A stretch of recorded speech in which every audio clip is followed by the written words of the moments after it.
Et j'aimerais prendre avec vous un premier texte dans l'évangile de Jean, bien sûr, au chapitre 10, les versets 11 à 21, où Jésus va vraiment enseigner sur sa personne, sur son identité, où il va déclarer à partir du verset 11 « Je suis le bon berger. Le bon berger donne sa vie pour ses brebis. Mais le mercenaire, qui n'est pas le berger, et à qui n'appartiennent pas les brebis, voit venir le loup, abandonne les brebis et prend la fuite. Et le loup les ravit et les disperse. Le mercenaire s'enfuit parce qu'il est mercenaire et qu'il ne se met point en peine des brebis. Je suis le bon berger. Je connais mes brebis et elles me connaissent. Comme le Père me connaît et comme je connais le Père, et je donne ma vie pour mes brebis. J'ai encore d'autres brebis qui ne sont pas de cette bergerie. Celles-là, il faut que je les amène.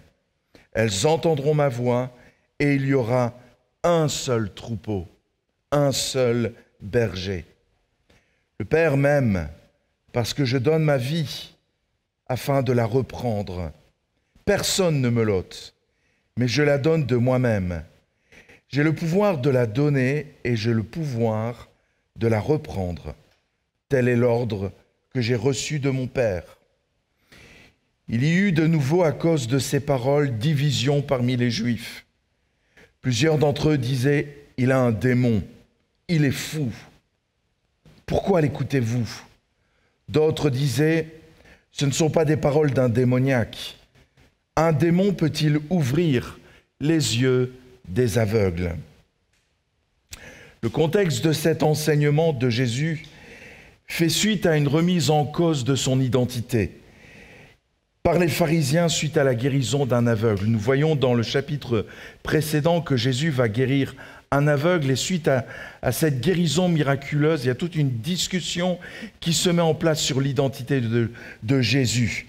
Et Jean chapitre 10, c'est une réponse à ce questionnement où Jésus va dire qu'il est la porte de la bergerie, ce qui vous a été enseigné mardi par le pasteur Éric Maréchal, et où à partir du verset 11, il va déclarer qu'il est le bon berger.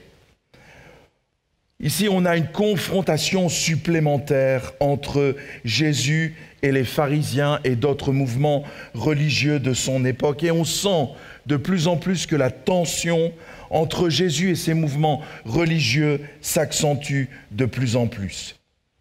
Et pour répondre à cette question identitaire que ces hommes religieux se posent sur Jésus, Jésus va donc apporter cet enseignement du chapitre 10 où il va dire « Je suis le bon berger ».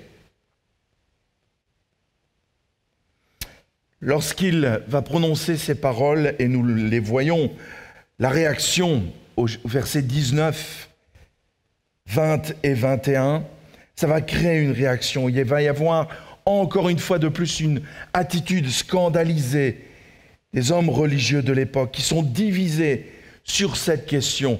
Qui est Jésus ? Car c'est bien de cela qu'il s'agit. Qui est Jésus ? Et on pourrait se poser cette question, même si nous avons chanté des chants admirables ce matin qui nous parlent de la grandeur de Jésus. Mais posons-nous honnêtement cette question. Qui est réellement Jésus pour nous ce matin ? Et cette question qui est posée par les pharisiens, elle nous est adressée à nous également. Lorsque Jésus prononce ces mots « Je suis le bon berger », automatiquement dans la tête de ces hommes religieux qui connaissent parfaitement les écrits de l'Ancien Testament, automatiquement des liens vont se faire dans leur tête avec des textes de l'Ancien Testament. Dans l'Ancien Testament, on va parler des bergers, on parle des bergers spirituels, donc les hommes de Dieu qui vont guider le peuple, les prophètes qui sont vus comme des bergers, et puis les hommes politiques, les rois, qui sont vus aussi comme des bergers. Et automatiquement, les liens vont se faire dans leur tête. Quand Jésus prononce ces paroles « Je suis le bon berger », ils vont penser au psaume 23, verset 1, qui proclame « L'Éternel est mon berger, je ne manquerai de rien ». Ou alors le texte d'Ésaïe, au chapitre 40, les versets 10 à 11. « Voici, le Seigneur l'Éternel vient avec puissance, et de son bras il commande. Voici, le salaire est avec lui, et les rétributions le précèdent. Comme un berger, il paîtra son troupeau, il prendra les agneaux dans ses bras, et les portera dans son sein. Il conduira les brebis qui allaitent. » Ou alors Jérémie 31, verset 9, où il parle du peuple, de l'état du peuple. « Ils viennent en pleurant, et je les conduis. » Le terme « conduire », le verbe « conduire ». « Je les conduis au milieu de leurs supplications. Je les mène vers des torrents d'eau. » On entend le psaume 23. « Par un chemin uni où ils ne chancellent pas. Car je suis un père pour Israël, et Éphraïm est mon premier-né. » Lorsque Jésus va prononcer ces paroles, « Je suis le bon berger », la première chose qu'ils vont comprendre automatiquement, c'est que Jésus est en train de leur dire qu'il est Dieu. Qu'il est Dieu et que les paroles du psaume 23 et des prophètes sont en train de s'accomplir sous leurs yeux.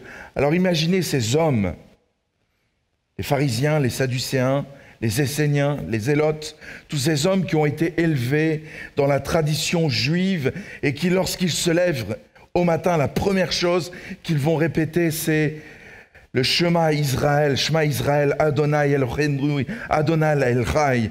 Écoute Israël, l'Éternel est notre Dieu, l'Éternel est un. C'est la première chose qu'ils prononçaient en mettant le pied à terre. Jésus est en train de leur dire, je suis Dieu. Je suis Dieu. Ils sont complètement scandalisés en entendant ces paroles. La deuxième vérité qu'ils vont percevoir lorsque Jésus leur dit « Je suis le bon berger », c'est que eux sont des mauvais bergers. Et tout de suite, ils vont penser au texte d'Ézéchiel 34, où Dieu, dans ce texte, va dire qu'il va être obligé de prendre soin lui-même de son troupeau. Dans Ézéchiel 34, à partir du verset 1, il est dit « La parole de l'Éternel me fut adressée en ces mots. Fils de l'homme, prophétise contre les pasteurs d'Israël. Prophétise et dis-leur aux pasteurs. Ainsi parle le Seigneur l'Éternel. Malheur aux pasteurs d'Israël qui se paissaient eux-mêmes. Les pasteurs ne devaient-ils pas paître le troupeau? Vous avez mangé la graisse. Vous vous êtes vêtus avec la laine. Vous avez tué ce qui était gras. Vous n'avez point fait paître les brebis. Vous n'avez pas fortifié celle qui était faible, guéri celle qui était malade, pansé celle qui était blessée. Vous n'avez pas ramené celle qui s'égarait, cherché celle qui était perdue, mais vous les avez dominées avec violence et avec dureté. Elles se sont dispersées parce qu'elles n'avaient point de pasteur. Elles sont devenues la proie de toutes les bêtes des champs. Elles se sont dispersées. Mon troupeau est errant sur toutes les montagnes et sur toutes les collines élevées. Mon troupeau est dispersé sur toute la face du pays. Nul n'en prend souci, nul ne le cherche. C'est pourquoi, pasteur, écoutez la parole de l'Éternel. Je suis vivant, dit le Seigneur. L'Éternel, parce que mes brebis sont au pillage et parce que mes pasteurs ne prenaient aucun souci de mes brebis, qu'ils se paissaient eux-mêmes et ne faisaient point paître mes brebis. À cause de cela, pasteur, écoutez la parole de l'Éternel. Ainsi parle le Seigneur l'Éternel. Voici, j'en veux aux pasteurs. Je reprendrai mes brebis d'entre leurs mains. Je ne les laisserai plus paître mes brebis, et ils ne se paîtront plus eux-mêmes. Je délivrerai mes brebis de leur bouche, et elles ne seront plus pour eux une proie. C'est ainsi parle le Seigneur l'Éternel. Voici, j'aurai soin moi-même de mes brebis, et j'en ferai la revue. Comme un pasteur inspecte son troupeau quand il est au milieu de ses brebis éparses. Ainsi je ferai la revue de mes brebis, et je les recueillerai de tous les lieux où elles ont été dispersées au jour des nuages et de l'obscurité. Je les retirerai d'entre les peuples, je les rassemblerai des diverses contrées, et je les ramènerai dans leur pays. Je les ferai paître sur les montagnes d'Israël, le long des ruisseaux, et dans tous les lieux habités du pays. Je les ferai paître dans un bon pâturage, et leur demeure sera sur les montagnes élevées d'Israël. Là, elles reposeront dans un agréable asile, et elles auront de gras pâturages sur les montagnes d'Israël. C'est moi qui ferai paître mes brebis, c'est moi qui les ferai reposer, dit le Seigneur l'Éternel. C'est un texte prophétique, bien sûr lié aussi à la restauration du peuple d'Israël, mais on a vraiment ici décrit la mission du berger et que Dieu lui-même va prendre en main son troupeau. Il va rassembler les brebis d'Israël qui sont dispersées et il va prendre lui-même soin de son troupeau. Dieu décrit les bergers d'Israël abusant de leur pouvoir et de leur autorité, ne prenant pas soin des faibles, ne prenant pas soin du troupeau, ne soignant pas, ne conduisant pas, n'alimentant pas. Au lieu de rassembler et de protéger, ils ont dispersé les brebis, les livrant en proie aux prédateurs. Ils n'ont pas non plus cherché les brebis qui s'étaient égarées. De plus, il y a une image sous-jacente à ce texte qui se trouve dans le vocabulaire employé. C'est que ici, les mauvais bergers sont comparés à des loups. Ils ont mangé la graisse et tué la brebis grasse. Ils ont dispersé et transformé en proie les brebis. On a une dialectique ici qui montre que les bergers sont comparés donc à des loups. Et le verdict tombe de la part de Dieu. Il dit « Voici, j'en veux aux pasteurs d'Israël, et je m'engage à prendre soin moi-même de mon troupeau, de le rassembler, de le soigner, de le protéger, de l'alimenter et de le conduire. » Lorsque Jésus prononce cette phrase « Je suis le bon berger », pour les pharisiens, va naître un bouillonnement de colère qui va se manifester.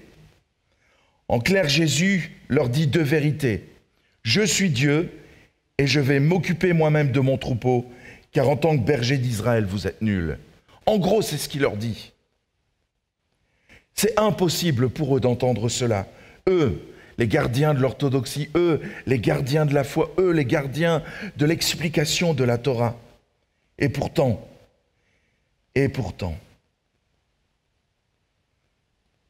c'est le message qui traverse les siècles. Jésus est Dieu.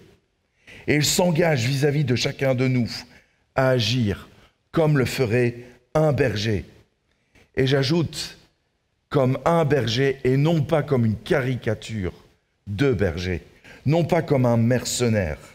Dans ce chapitre, Jésus va parler donc des mercenaires. Qui sont ces mercenaires en question?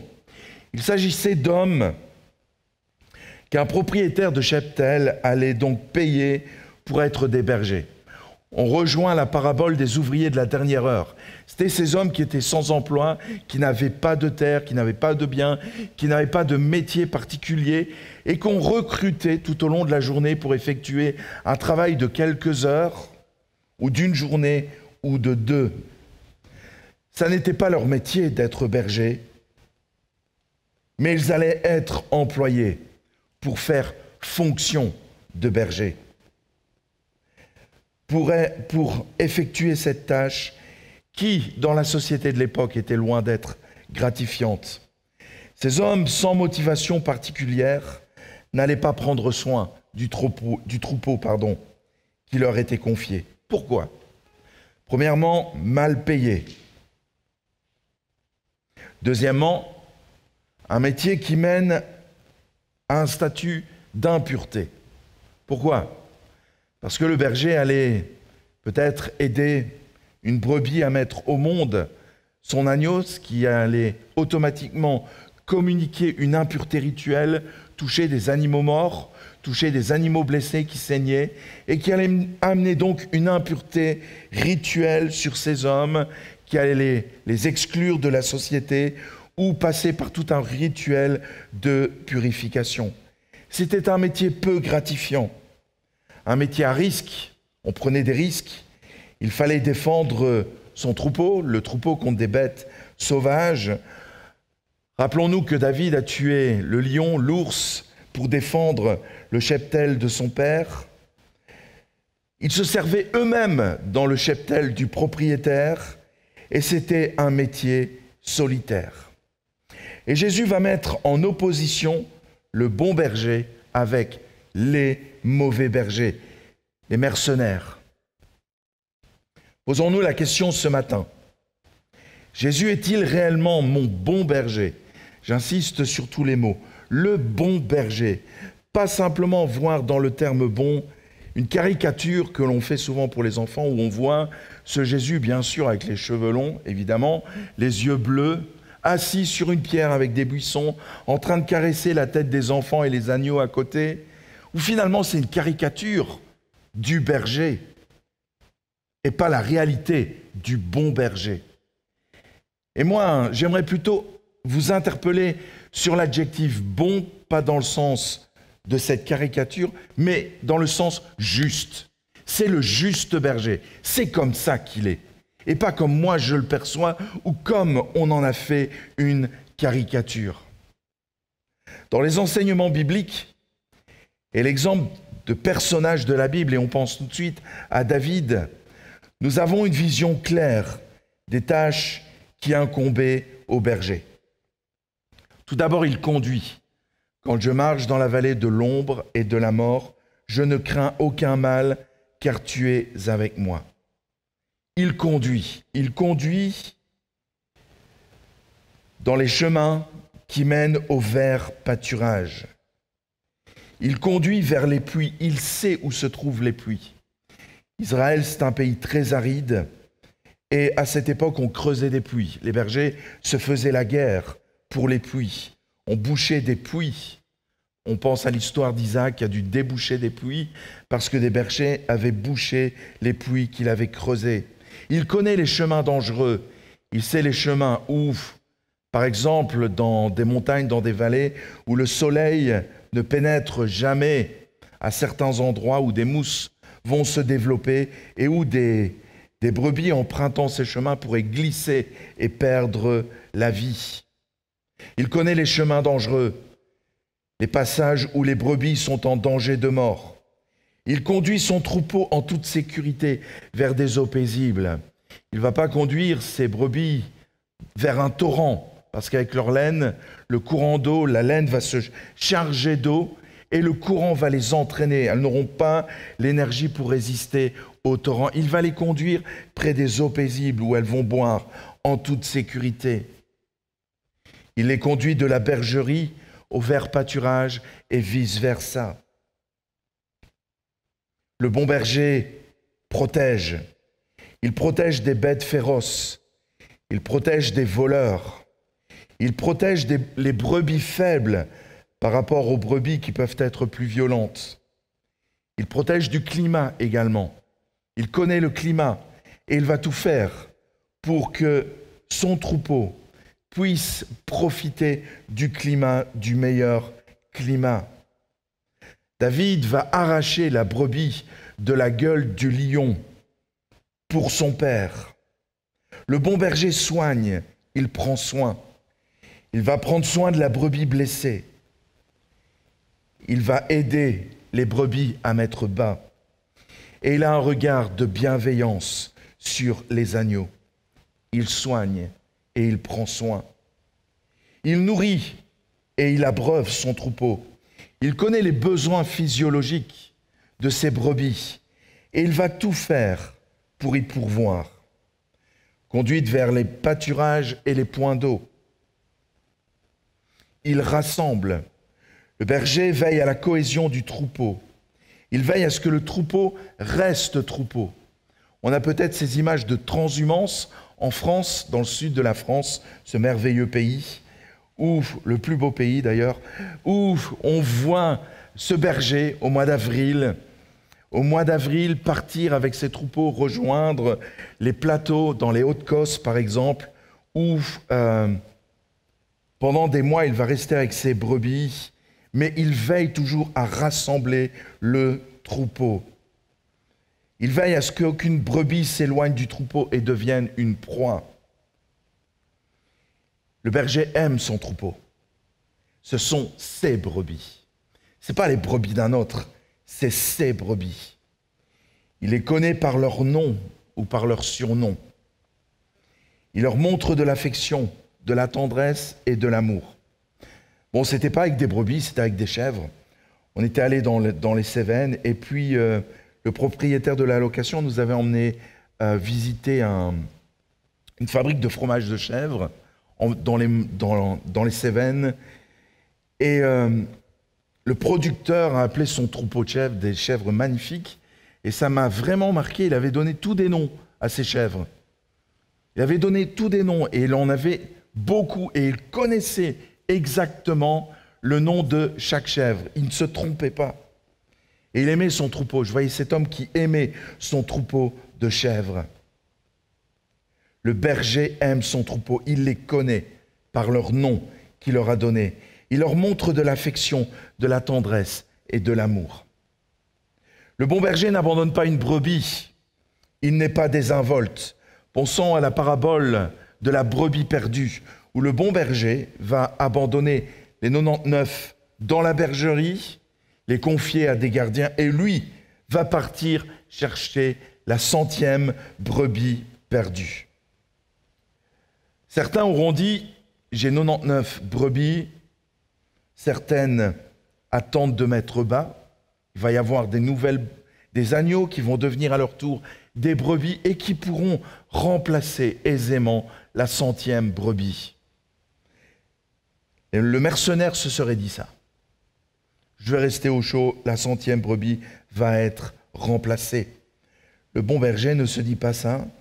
Le bon berger se dit, je vais chercher la 100e brebis qui est perdue, parce que c'est ma brebis. Le bon berger corrige quand il faut. On a l'habitude de voir le bâton de berger, je ne parle pas du saucisson ici, comme la crosse de Saint-Nicolas. Ce bâton avec une boucle en haut.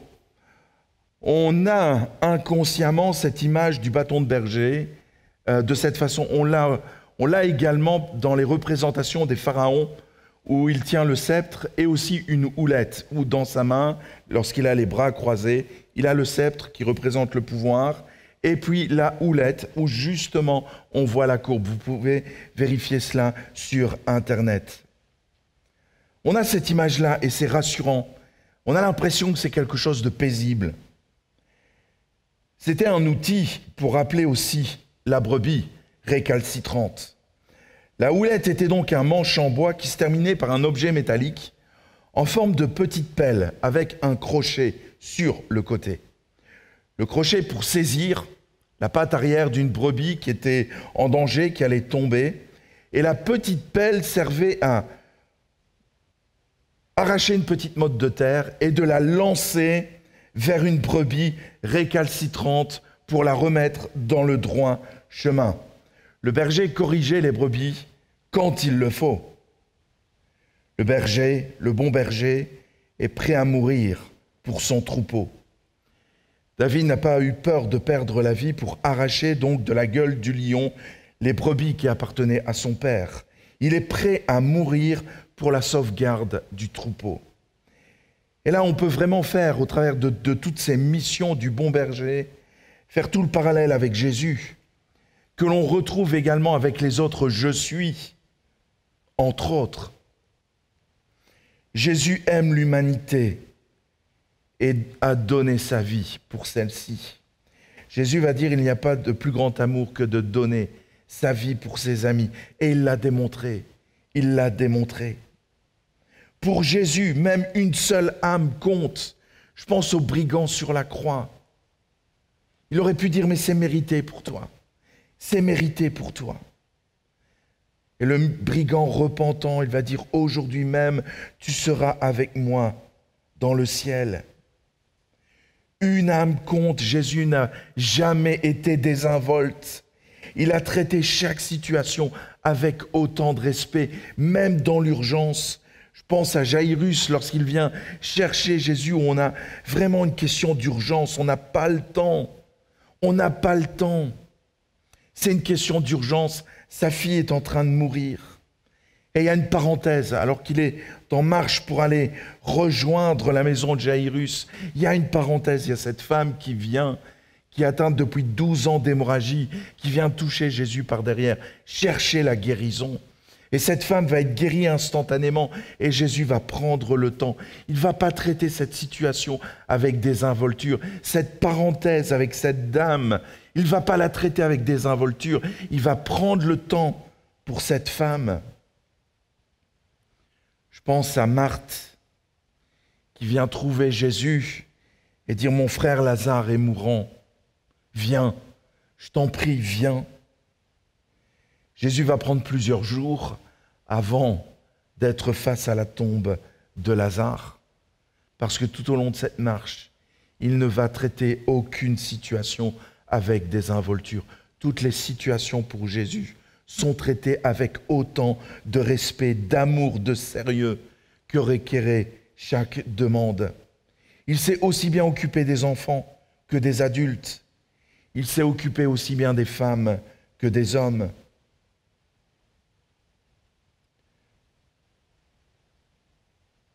Jésus ne souffrait pas de procrastination. Jésus ne remettait pas au lendemain. Beaucoup sont atteints de cette pathologie, certains de façon très très ancrée, d'autres un peu moins, mais de remettre au lendemain. Et Jésus ne remettait pas au lendemain. Jésus intervenait parce qu'une seule âme compte. Le bon berger rassemble. Et là, je pense à l'Église. L'Église est le signe de ce rassemblement. Bien sûr, on est tous maintenant confinés et c'est compliqué un peu de vivre l'Église. On nous a privés quand même d'un pilier important qui est la communion fraternelle. Alors c'est vrai, les réseaux sociaux aident, mais c'est quand même pas la même chose, il faut avouer. Se prendre dans les bras, se montrer notre affection, se montrer notre amitié, notre fraternité, ça nous manque. Ça nous manque. Un coup de coude ou un coup de pied, rien à voir. Rien à voir. Jésus a rassemblé. L'Église, c'est le signe de ce rassemblement. Il n'y a plus de barrières sociales. Je pense, dans un troupeau, il y a différentes races de brebis. Il y a des couleurs de brebis différentes. L'Église, c'est le lieu où Jésus a rassemblé, où il a fait tomber toutes les barrières sociales, où il a fait tomber les barrières entre différences, les barrières entre hommes et femmes, entre les différents peuples. Il n'y a plus d'étrangers. On est tous enfants de Dieu. On est l'Église, on est sa famille, on est son troupeau. Et peut-être que vous souffrez de solitude, mais ce matin, soyez rassurés, vous faites partie du troupeau. Vous faites partie du troupeau. Et puis Jésus nous conduit. Il va dire, je vais vous préparer une place. Et à l'ascension, nous nous souvenons bien sûr de la glorification de Jésus, où il retrouve ce statut de roi des rois et seigneur des seigneurs. Mais il est parti nous préparer une place. Et il vient nous chercher. Et il va venir nous chercher. Ce qu'en théologie, on appelle la parousie, où il va venir rechercher son Église. Aujourd'hui, il nous conduit par sa parole.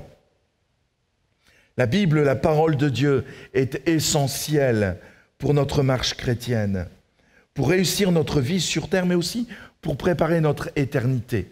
On a l'impression que l'on vit éternellement sur terre, on se construit des châteaux, pas en Espagne, mais en Belgique, un peu partout, et on construit pour que ce soit éternel, que ça dure dans le temps.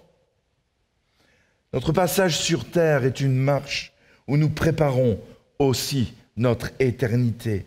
Et Jésus nous a tout donné et il s'est donné pour notre éternité.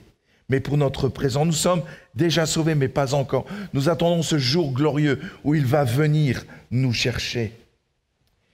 Il est celui qui prend soin de toi et qui te guérit.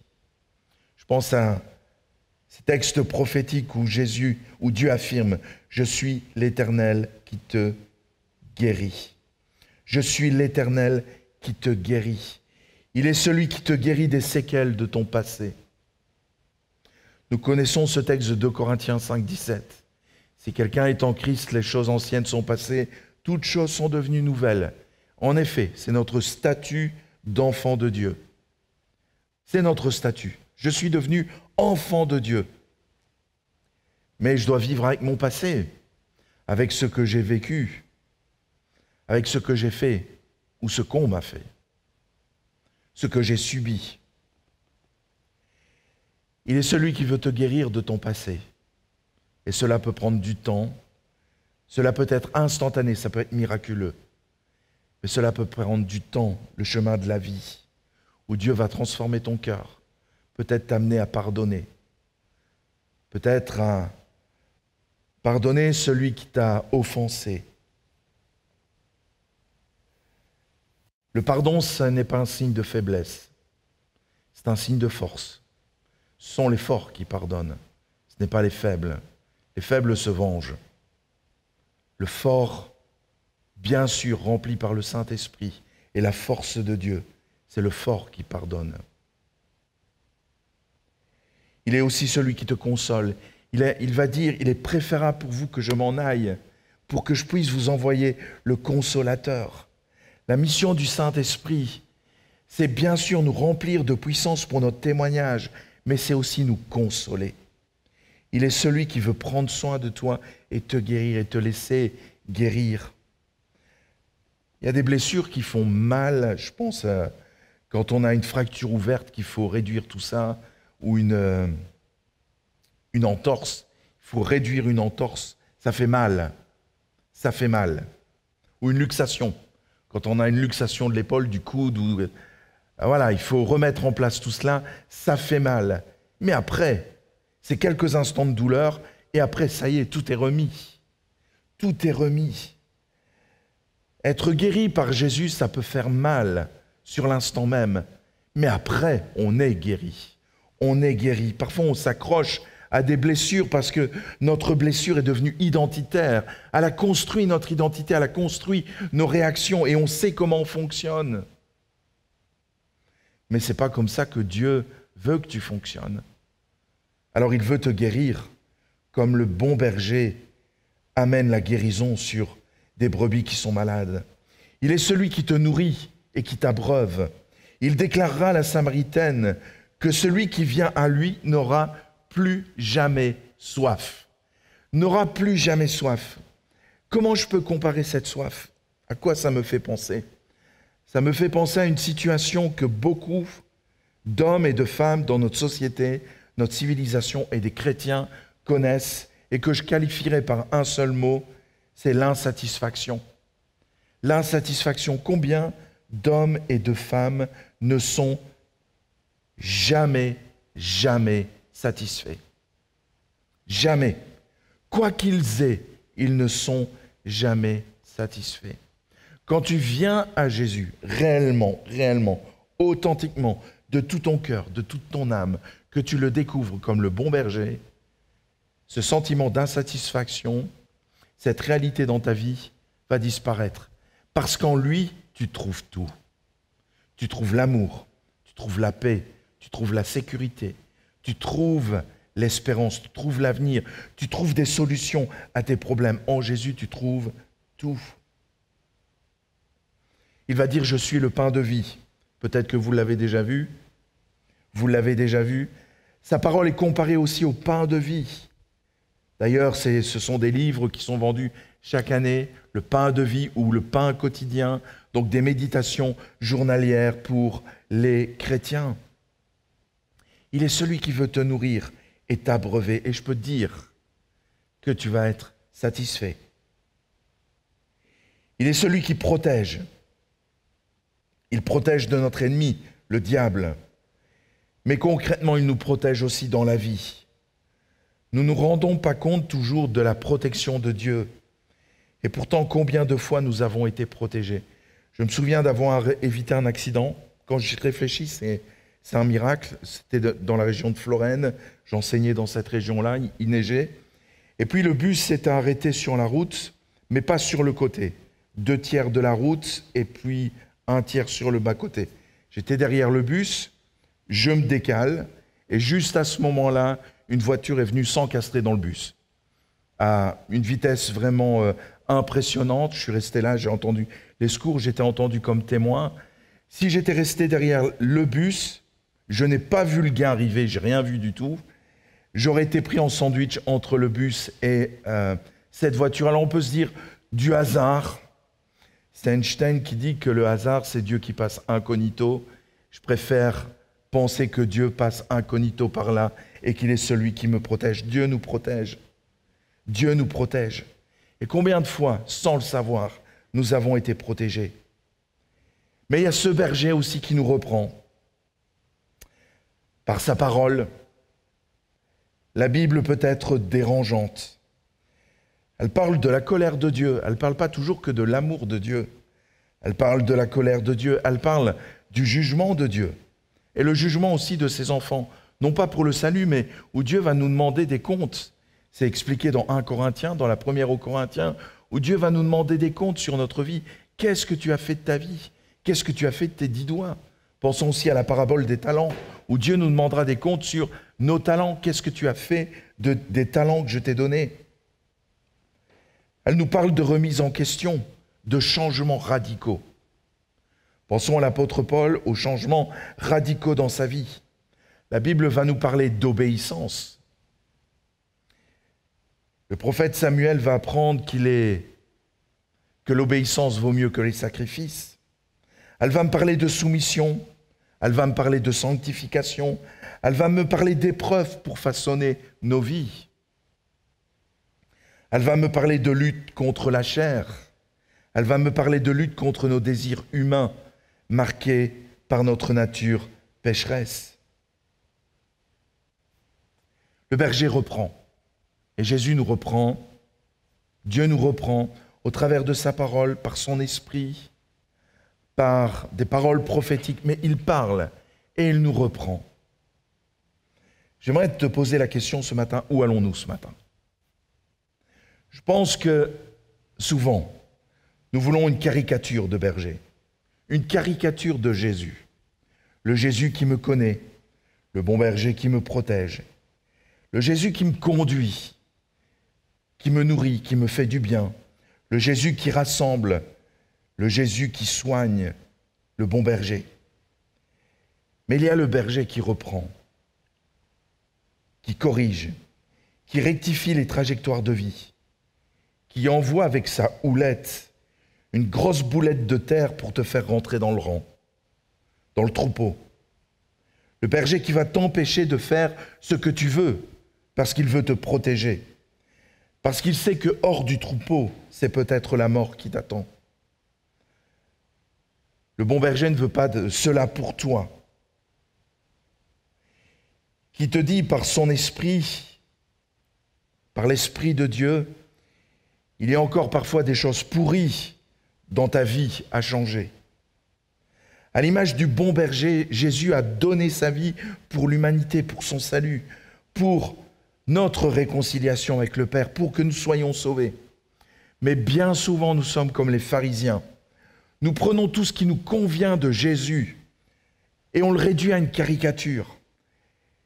Mais lorsque nous entendons de sa part par son esprit, ou alors au travers de prédications, par sa parole des choses qui nous titillent, alors nous sommes scandalisés. Nous disons que le pasteur est dur. Nous disons que les paroles du pasteur sont dures.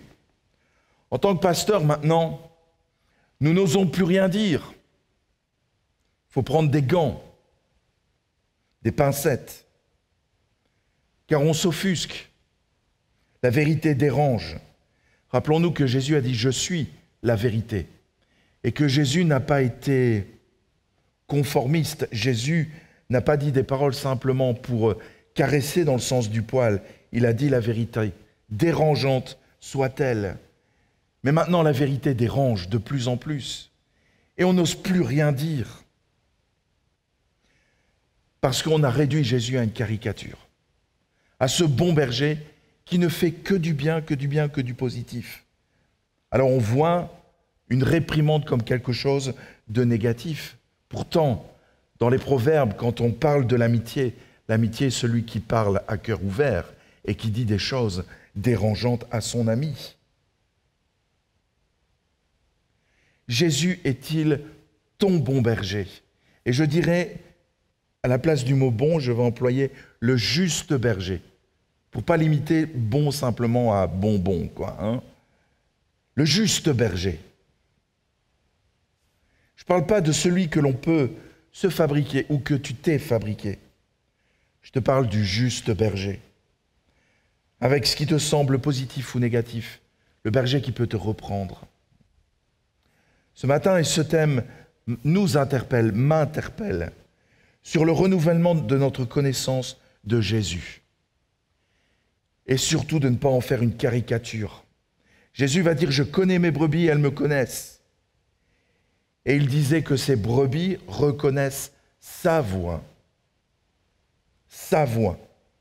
même lorsqu'il les reprend. Jésus est-il ton juste berger? As-tu accueilli sur ta vie l'autorité du juste berger? Les brebis ont reconnu l'autorité du berger. As-tu reconnu l'autorité du bon berger, du juste berger sur ta vie?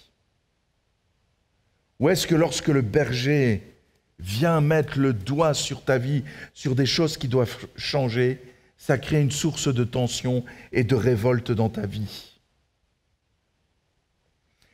Si ça devient une source de tension et de révolte dans ta vie, ça veut dire que tu dois changer sur ces points-là et certainement pas te révolter.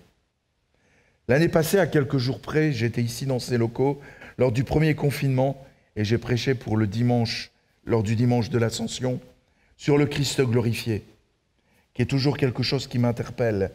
Le Christ, roi des rois, Seigneur des seigneurs, devant lequel Jean, pourtant le plus proche, le disciple le plus proche de Jésus, lorsqu'il a la révélation de l'Apocalypse, va être face contre le sol, éclaté contre le sol et rempli de terreur.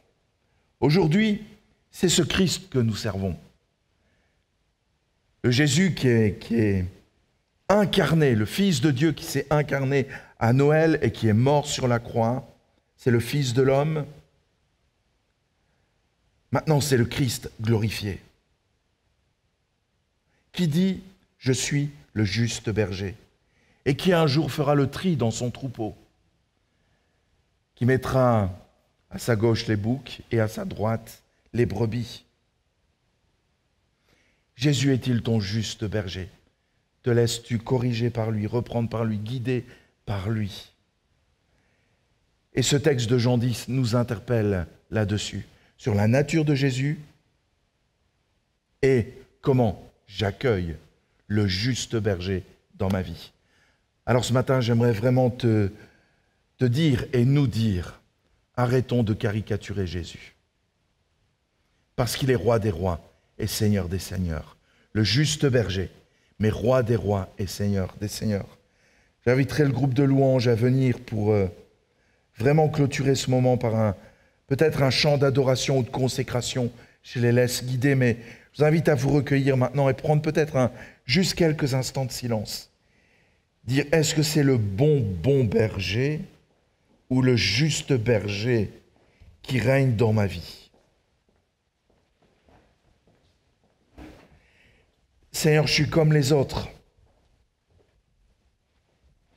Quand tu me reprends, j'ai toute ma nature qui réagit. Quand tu me parles et que je suis repris, j'ai toute ma nature qui réagit, ma nature humaine qui réagit et qui dit non, j'ai pas envie.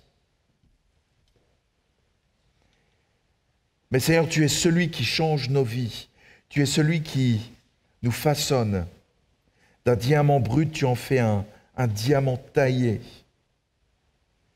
Tu es celui qui change le mal en bien dans nos vies. Tu es celui qui nous guérit de nos passés, mais tu es celui qui façonne aussi notre identité. Nous sommes transformés de gloire en gloire pas en un instant, mais c'est le processus de notre vie, transformé de gloire en gloire. Et Seigneur, ce matin, je te prie pour que ton esprit nous révèle la nature du juste berger. Saint-Esprit, tu visites ton Église, là où elle se trouve dans les maisons pour l'instant. Tu visites ton Église et tu viens parler au cœur et tu te révèles comme le juste berger, dans les aspects qui sont tous positifs, parce que finalement, la réprimande, c'est positif. Alors ce matin, révèle-nous, Seigneur, par ton esprit, qui tu es pleinement. Nous ne voulons pas manquer quelque chose de la révélation de qui est Jésus. Et tu viens toucher nos vies. Tu nous fracasses peut-être par une révélation. Tu nous fracasses peut-être par comment tu nous vois. Je pense à l'apôtre Paul qui révèle dans l'épître aux Philippiens comment il a été fracassé par la révélation de Jésus. Ô Dieu vivant, révèle-toi à nous. Que ta grâce soit sur nos vies.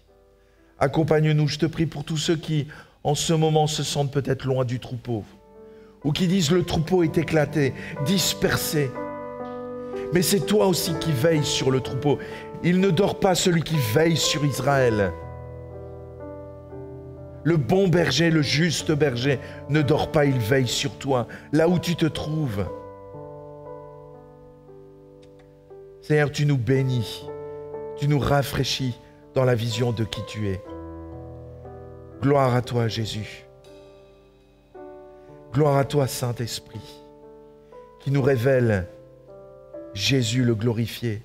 Gloire à toi, Père, parce que tu nous accueilles dans ta présence et tu nous restaures. Sois béni. Nous t'adorons. Amen. Notre Dieu est sans égal, nous te louons, louons, oui, Dieu est sans égal, nous chantons, notre Dieu est sans égal, nous te louons, louons, oui, Dieu est sans égal, nous chantons, notre Dieu est sans égal, nous te louons, louons, oui, Dieu est sans égal, nous chantons, notre Dieu est sans égal, nous te louons, louons, Jésus notre Dieu, nous chantons, oh, Seigneur de la terre, nous exaltons ton grand nom, remplissons le ciel de nos louanges, Yahweh, Yahweh, nous aimons proclamer ton nom.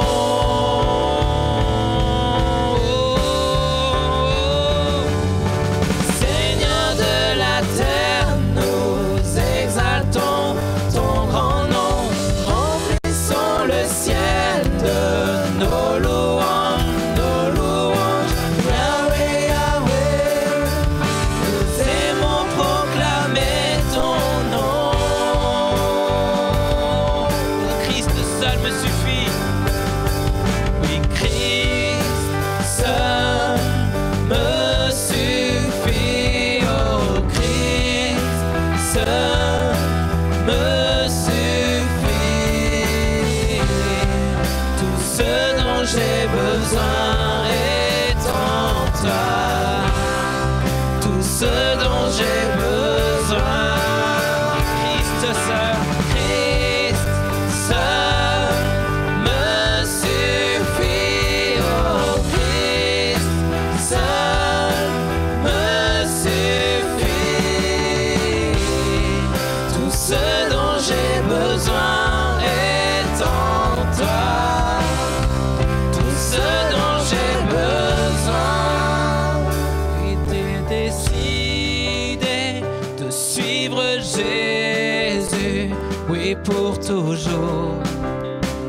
oui pour toujours.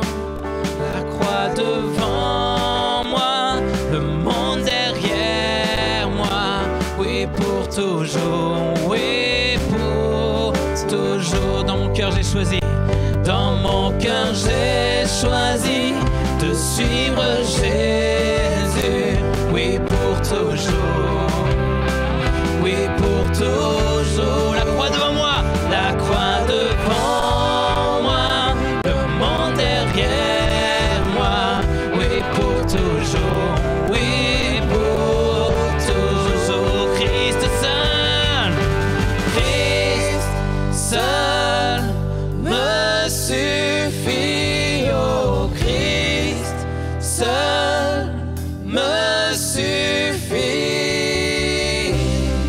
Tout ce dont j'ai besoin est en toi. Tout ce dont j'ai besoin. Christ seul me suffit. Oh Christ seul me suffit. Tout ce dont j'ai besoin est en toi. Tout ce dont j'ai besoin. Tout ce dont j'ai besoin est en toi. Tout ce dont j'ai besoin. Tout ce dont j'ai besoin, Seigneur Jésus. Tout ce dont j'ai besoin est en toi. Tout ce dont j'ai besoin. C'est vrai, Seigneur, la seule chose que nous avons besoin, c'est toi. La seule chose que nous avons besoin, c'est toi. Le monde veut nous montrer que nous avons besoin d'autre chose. Mais tu es le seul qui suffit. Tu es le bon berger. Tu es le bon berger. Tu es celui qui nous suffit simplement.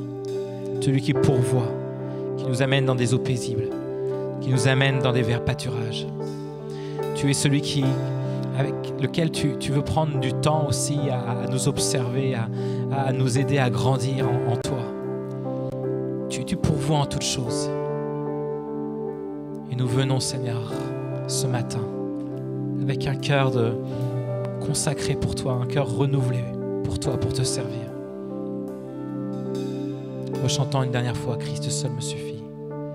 Christ seul me suffit, oh Christ seul me suffit. Tout ce dont j'ai besoin est en toi. Tout ce